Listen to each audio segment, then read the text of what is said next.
Hello, bowling fans. This is Dustin J. Markowitz coming to you, taped, as always, from the gem along the Colorado River, Laughlin, Nevada, bringing you yet another edition of your favorite bowling talk show, Bowling Evolved. Joining me, as always, is my partner in crime. He's the 5-time PBA national champion, number 38 on the millionaires list for the PBA, and, of course, the one who made sunglasses look cool long before PDW did it, the one, the only, Eric Forkel. Eric, how you doing tonight, buddy? I'm here, and I'm ready to talk. always a good start. I'm ready. I'm ready to go. You got me out of whatever I was doing. That was probably more exciting than this show will ever be. But here I am. I'm ready to do it.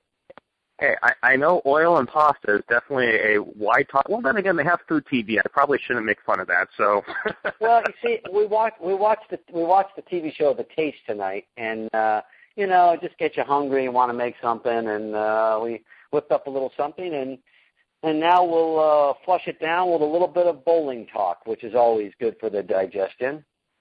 I certainly hope so. I mean, or else we're going to have a lot of overweight bowlers. But that's a story for another time. You mean bowlers? You mean bowlers are overweight? You're kidding. No. Crazy talk. They're not sleek-looking athletes like all the other sports? Yeah. They don't have, like, big pudgy guts and funny accents and stuff like that? Well, the problem is, you know, it used to be they had the beer guts, but now it seems like the beer companies aren't getting as involved anymore, so we don't have an excuse anymore. That's true. That's okay. That's all right. That's okay. But bantering aside, we have a great show lined up tonight for our audience, and one of the big news breaks, at least from the Bowling Evolved in, is the news that my partner, the one and only Eric Forkel, has left Storm and joined the B-Boys, the Brunswick team. And I want to say, Eric, congratulations. It's fantastic to see that you found a new home. Thanks, partner. You know what? I'm looking for this new challenge at the late career part of my life, and I think it's going to be quite exciting, if I have to say. Yeah, it's pretty cool. I'm really looking forward to it. Well, fantastic, and I'd like to introduce right now our guest for this evening. He represents Brunswick here on the West Coast and was very instrumental in bringing you over to the Brunswick team. Ladies and gentlemen, this is Nick Smith. Nick, thank you so much for joining our show tonight. Hey, glad to be here, Dustin. How you doing, Eric? Nick, it's great to have you. How ironic you're on our show. I'm sure our good friend Tina's a little jealous right now, but she'll just have to get over it. Yeah. What does she call you, a Brunswick suck-up now? Is that the whole thing? She calls me a Brunswick suck-up, and she says, wait till I talk to that old man. Now, I know she can't be talking about me, but I guess she was. Wait till I see that old man. Oh, wow. Now, that's kind of interesting coming from someone who believes in extraterrestrials, but that's okay. That's all right. I always knew she was from out of this planet, and that just proves it one more time, but that's okay. Oh, it's too funny. Of course, we are referring to our longtime listener and friend, Tina Cowett. Thank you so much for always giving us stuff to talk about. But I do want to mention, I did say that Nick was coming on the show because of my great smile, and she said I was grasping for straws. That can't be true. I mean, that's why you're here, right, Nick? Yes. Yes, I am. You see? Great answer. Well, I think it's great that it's nice and great that you invited him on, and now he can talk about all the products that I get to use. Now that's exciting. Yes, absolutely. Nick, why don't you tell us a little bit about the Brunswick product? And actually, first off, let's talk about what convinced you, and you know, because I can't figure out a good reason why you'd want a guy like Eric Forkel bowling for Brunswick. I don't understand. Well, I mean, Eric's he's got a vast history. You know, he's a multi-time, 5-time titleist on PBA Tour. He runs an excellent pro shop over there in Vegas. He does coaching, lessons. You know, he does all that, and I think you know, he can be a true asset to the Brunswick brand. Mm-hmm. That's right, Dustin. I can do it all. It's about time you take notice to that. Oh, I did, and we'll talk about that at the end of the show. We'll talk about that a little more. You know what I want to know? What I want to know is why and how did Nick get involved with Brunswick? Oh, that's a good question. Well, that's all we do is ask the good questions on this show. Well, I kind of just stumbled upon it. You know, I started my pro shop, I guess, career back in 2002, learning how to drill and all that. And I kind of just took to the brand. I started throwing, like Infernos, and obviously that was a very popular ball, as it turns out. And I really started pushing those bowling balls in the pro shop and got the notice of Robert Lawrence, who was my rep at that time. And he started sending me a ball here and there, and then that turned into staff, and then that turned into a job offer years down the road. So it was definitely, I'm definitely a loyal guy. I've been with Brunswick now for 12 years through staff and, being an employee as well. It's really fantastic to hear someone with that kind of longevity with the company. What would you say separates Brunswick from some of the other ball companies out there? Well, I think we have the diversity in the industry that we make everything there is to do with bowling. Whether it be a bowling ball, lanes, pins, oil, everything, we do it. We're absolutely, the only company that's built that from the ground up. Now, a question I'm sure everyone has heard about a million times is, why should someone throw a Brunswick ball as opposed to another company? Now, obviously, as a motive rep, I'm pushing people towards my company. What's the big selling point now for Brunswick? What do you guys got coming out for the new year? Well, I can't really talk about a lot of the stuff that's on the horizon, as the info is not out. But what we do have out is quite exciting from each brand. We do represent not only the Brunswick brand, but also the Deviate Bowling and the Radical Bowling brand. And each brand has something special and unique to offer to different customers. Starting with the Radical brand, the one major thing we have going for right now is the Radical Guru, which is the most hooking ball on the planet, hands down. It's been vouched for by Bowler's Journal, as well as our Throwbot testing. We have 2 videos out comparing it to bowling balls on the market that no one else has ever done before. No one else does comparison videos with other products outside of their line, but we're not afraid. We wanted to put that ball against the best in the industry and show the results. We weren't afraid. So the other cool promotion we have with the Radical brand is the Radical Score, where if you shoot 300, if one of you go in, you drill the ball up, shoot 300 in your league, your 3-game total with that ball will get posted like a beat the board type tournament throughout the whole year. It'll go till the end of May. And you can win cash prizes. We're giving out $59,000 worth of cash and bowling balls in this promotion. Similar to a promotion, years ago that gave out money for, they gave out money shares for shooting 300. Phil Cardinal was the brainchild behind that one, and he's definitely behind the new promotion with the Score. So that one's definitely been giving that ball some excitement and a lot of sales to back it up. Obviously, one of the other brands that we're very familiar with is Deviate, as our very own Paula Vidal has been throwing that very well. And what's out right now with Deviate that people might be interested in? Well, Deviate's about to release a ball at the end of the month called the Thug Unruly, which is a solid resin, high-performance bowling ball that's supposed to rival the Guru as far as overall hook potential. That's the most exciting thing for the Deviate brand. But overall, that brand has been kind of a rebel in the industry. They've offered bowling products that are not quite the norm. They look different, they roll different. It's exciting for the bowlers that aren't typical bowlers. They're just kind of your cosmic crowd. Your leisure players. Those are the people that are really into the Deviate brand. That's what's getting them into them. And anything that starts up new blood in this industry, new bowlers, and turns them into league bowlers, that's what we want. And that was the whole idea behind Deviate. Yeah, I was gonna say, Nick, by having 3 brands, I would think the idea is to have each brand be a little bit different, and which gives the consumer 3 choices under the same umbrella. Obviously, with Storm, it's Roto Grip and Storm, and Ebonite, they've got their 4 brands. So that seems to be the trend. Is once you have one company that has a great brand and then they add a few more, the trick, I would think, is to make each brand different enough to offer a wider variety to more consumers. So if you happen to be on a pro staff, and let's say you're on the Brunswick pro staff, you have the ability to use all 3 products, I would think that's a pretty good bonus to have, to give yourself the ability to have 3 different looks at any given time out there on the lane, as opposed to just being with one brand. What do you think about that? Well, sure. I mean, any kind of advantage that a bowler can have is, going to be using our product. And you nailed it right on the head is, we offer something completely different between the 3 brands. And a lot of bowlers are taking that to the great advantage. With the Radical balls, you're going to get that top-end performance. Mo Pinnell designs our cores. Ray Edwards and team designed the covers. And they're making some great product with that. DV8, it's definitely an interesting product as far as just the reaction shapes are much different than anything else we have. A lot more skid flip in that line. And then back with the Brunswick brand, which is still my personal favorite. Simple design, simple colors, and just proven reaction all the way down the lane.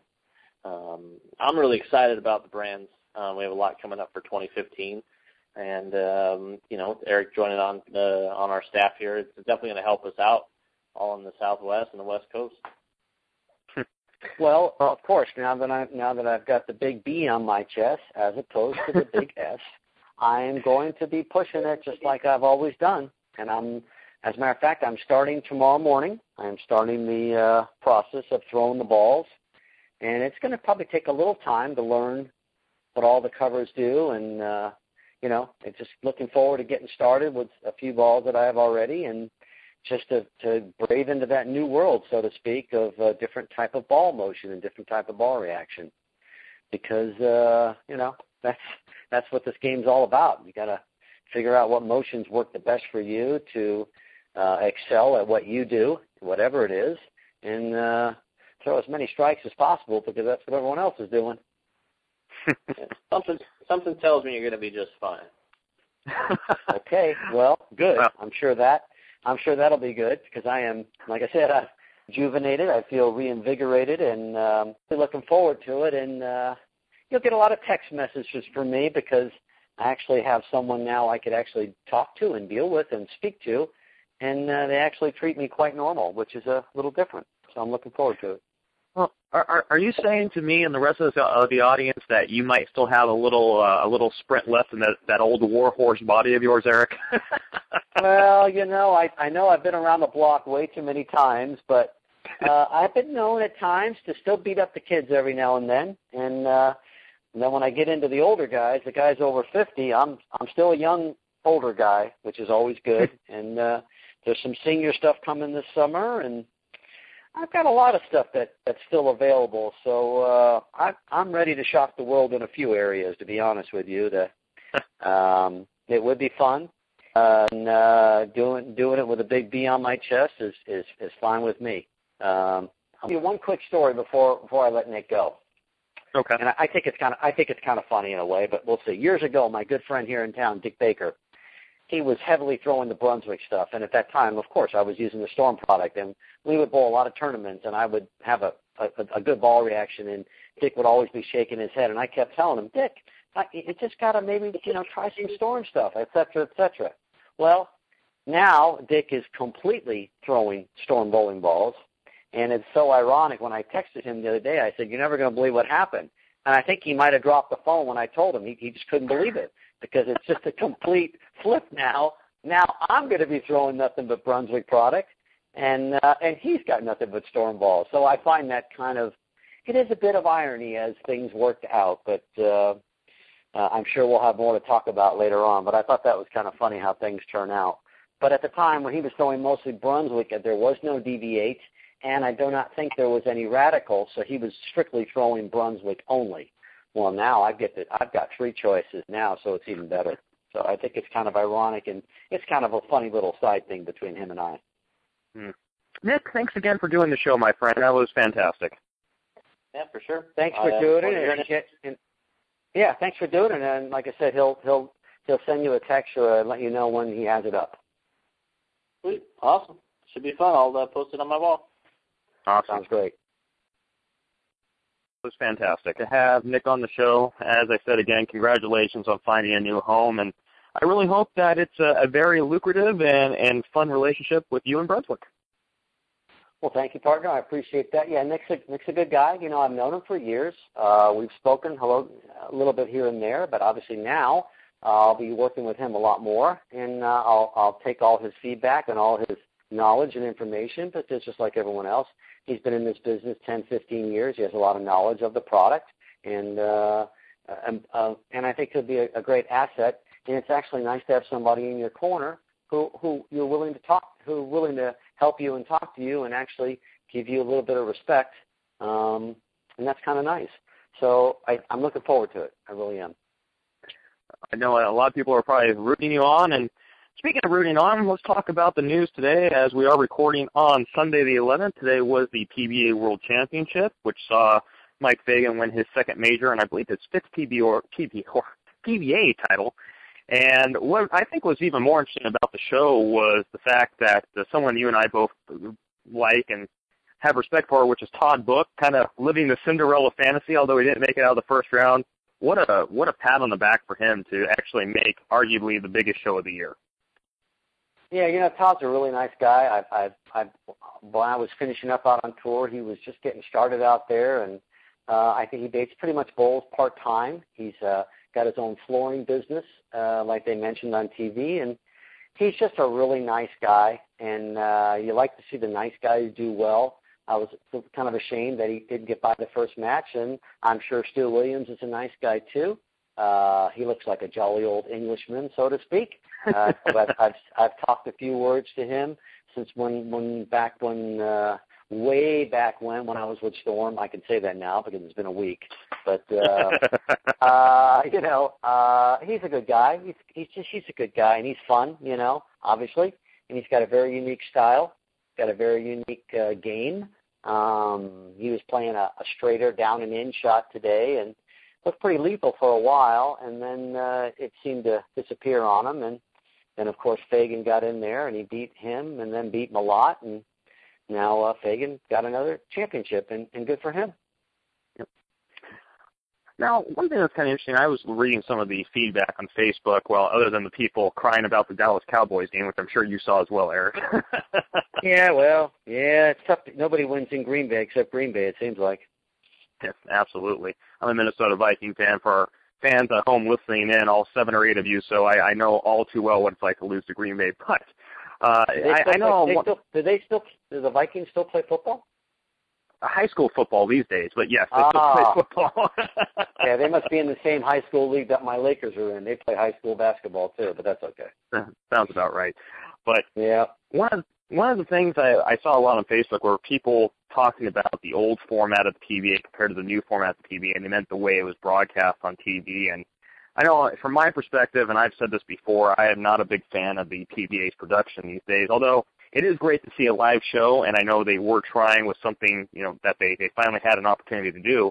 But Eric, from your perspective again, being that you were around in the days when arguably the PBA was at the most popular it's ever been, what's your thoughts on how the PBA is presenting itself today? Well, I think it's pretty ironic considering I won the 1992 PBA National in Toledo, Ohio. So I won the exact tournament that was on TV today. But the biggest difference, and I mean a huge difference, number one, they had over 400 entries, and you bowled 56 games to get to the show. 56 games. This tournament, they bowled 28, and those games were during the World Series of Bowling in each of those different rounds on the different. So so the whole thing is so, and I understand why it's so watered down, and I know it's a major.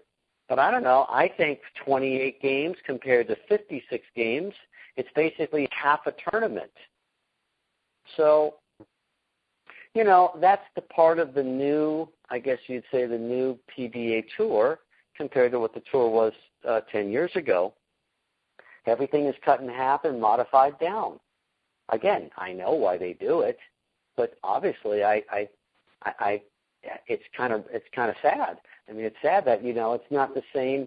The majors were always traditionally longer. They were always long formats, and the cream would rise to the top. I'm not saying the cream didn't rise to the top in this little thing because this tournament was held actually a couple of months ago, and they brought everybody back for the finals this week.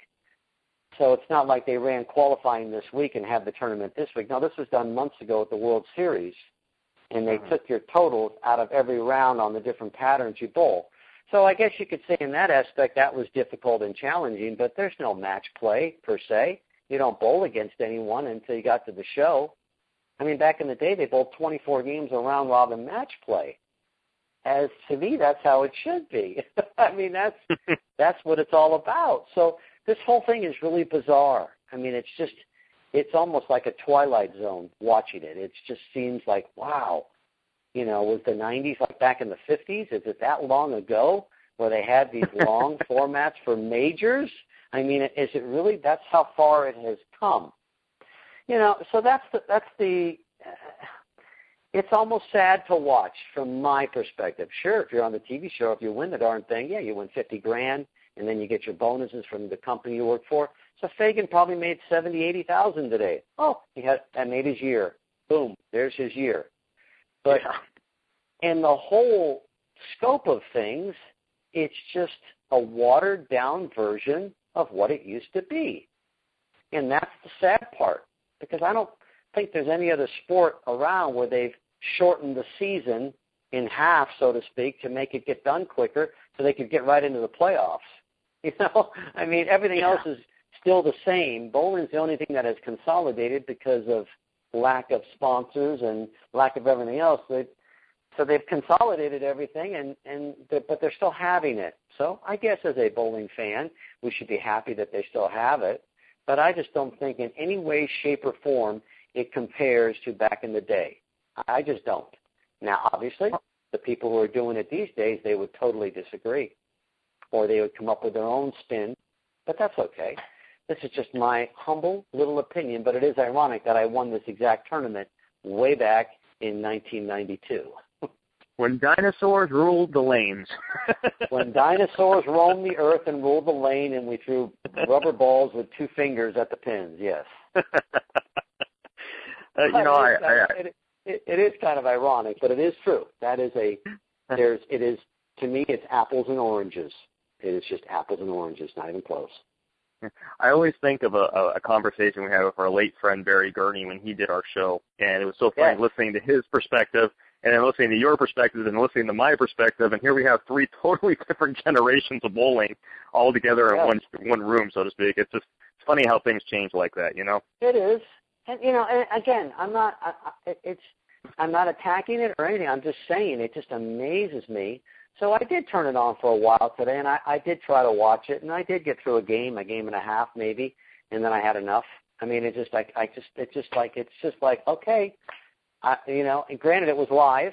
It was live, so we didn't know who was going to win, but I'm like, they qualified like 2 months ago, and it was in a whole different environment. They bowled on. What they bowled on today, we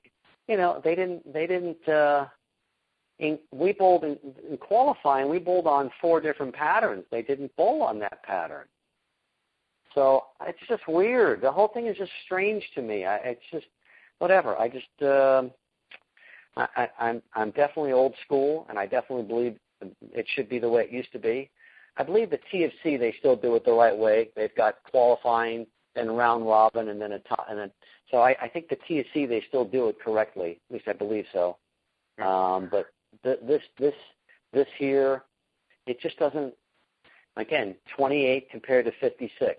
You tell me the difference. And I think for a lot of bowling, I was going to say, I think for a lot of bowling purists, I know as we've talked about in the show in the past, I'm more of a fan of PBA 50 than I am of the regular tour these days.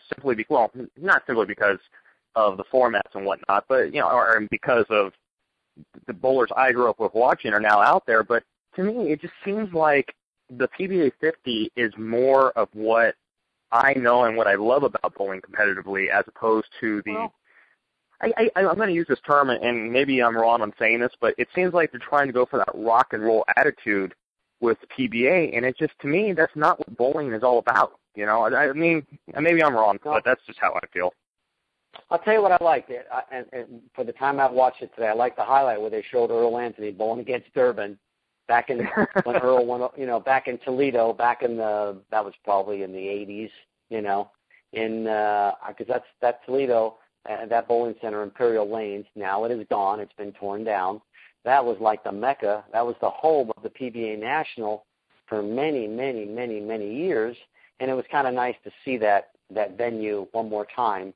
And I remember bowling back there in those times, and like I said, they had lines to get in the building. You had thousands and thousands of people jammed in that place. The pro-ams were through the roof. It was a week-long event, and it was cold. It was like in January, February, and snow on the ground, and it was just, but the place was just jam-packed.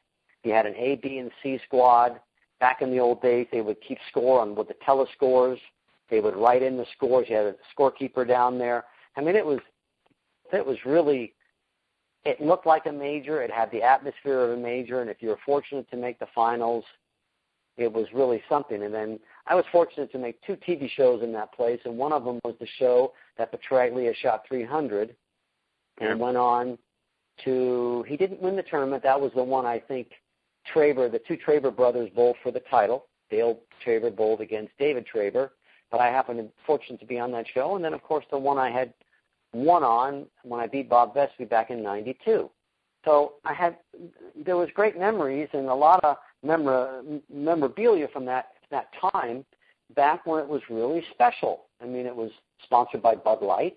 I mean, it was a huge tournament with a huge prize fund, with a huge amount of bowlers.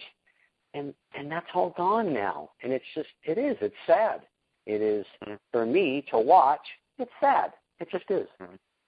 I don't know. Did they put a green jacket on him today? I didn't see the end of it. I did not catch that part. I don't know if they did or not, and that's kind of sad for me to say as well. I did not see that. But because that is emblematic of winning that tournament. They present you with a green jacket. And, of course, I still have that green jacket, of course. But that was part of the prestige and the tradition of that's what it was all about. And I don't know. That's it. So the question is, though, Eric, here we are 20 years later. Does that green jacket still fit? You know what? It actually does still fit. I've got it. I when we moved not too long ago, I took it out because I was moving stuff around. I'm like, hey, this thing looks still pretty good, and it's still in good shape, and I'll have it forever. And, the money goes, and the tournaments get dusty. I mean, the trophies get dusty, and whatever happens to them, they break or whatever goes on. But that jacket is emblematic for winning a major tournament. And believe me, back then it was a major. When you have over 400 entries, that's a major. Yeah, absolutely. Well, ladies and gentlemen, we are closing in on the end of the show. Once again, as always, we want to thank you for tuning in and listening to us this week. And, of course, our last bit of news is that in celebration of me actually respecting my partner, Eric Forkel, and you heard me right, Eric, I respect you. That's why, good thing I'm sitting down. I would have fell down. We are going to give his test run, a test run of his new bowling balls. Team Motive and Team Brunswick will be teaming up for the West Coast Open, a double-up doubles tournament here on Super Bowl weekend in Laughlin, a tournament put on by John Baker and hosted by Riverside Lanes. And I'll tell you what, Eric, I'm really looking forward to it. John has a good track record of coming up with some interesting ideas for out on the lanes, and I know for a fact that you and I are planning on winning that darn thing. Yes, we are, and I appreciate and applaud John for putting this event together. And, of course, anytime I get to go bowl at the Riverside Lanes in Laughlin, you know what my favorite saying is? Oh, jeez. I love that place. Did I tell you how much I love that place? I love that place. I'd like to apologize to our 7 fans. I can't find the mute button as of right now, but... Yes, I do, darn it. I love that place, and I will be there with bells on. And, I should have... That'll give me a few weeks to get some of this new equipment under my belt, and I am so looking forward to using it. Well, I think for sure it's going to be a great tournament. I'm very thrilled at the aspect of bowling with my broadcast partner. We've actually only bowled together in relative competition against each other, never with each other, so that should be fun. And I know that you could check out the... Oh, sorry, what was that? I was going to say, you're right. If you can't beat me, you might as well join me. Absolutely. Although I would like to point out that the last tournament we did bowl competitively against each other, I walked away with cash. That's true, you did. But they didn't talk. It's because you took it off that poor old lady. And no, we're not going to talk about that. It doesn't matter how I got it. I understand. Taking somebody's purse is not very smart. I get it. Okay. All right. But no, well, I'm looking forward to it. Like I said, I'm looking forward to it. Once again, check out the West Coast Open at www.bowlwco.com.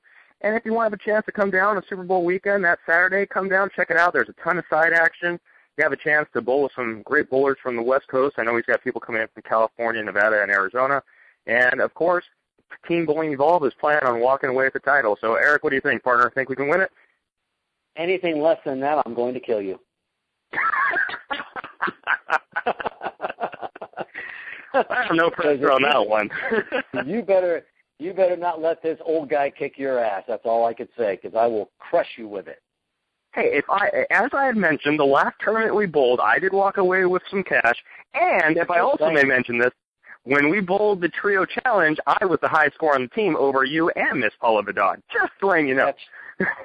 Well, I've already forgotten that. That's too long ago. So I'm just saying. That's already a memory. But I know you're senile in your old age now, Eric. I mean, come on, but right. You know. That's right. I expect you to carry me to victory and just help my little wheelchair right along. I'll just pull that wheelchair up there and let the ball go. You'll just help me to victory. Well, I figure I got broad shoulders. We can do this. Sounds good to me. I'm ready.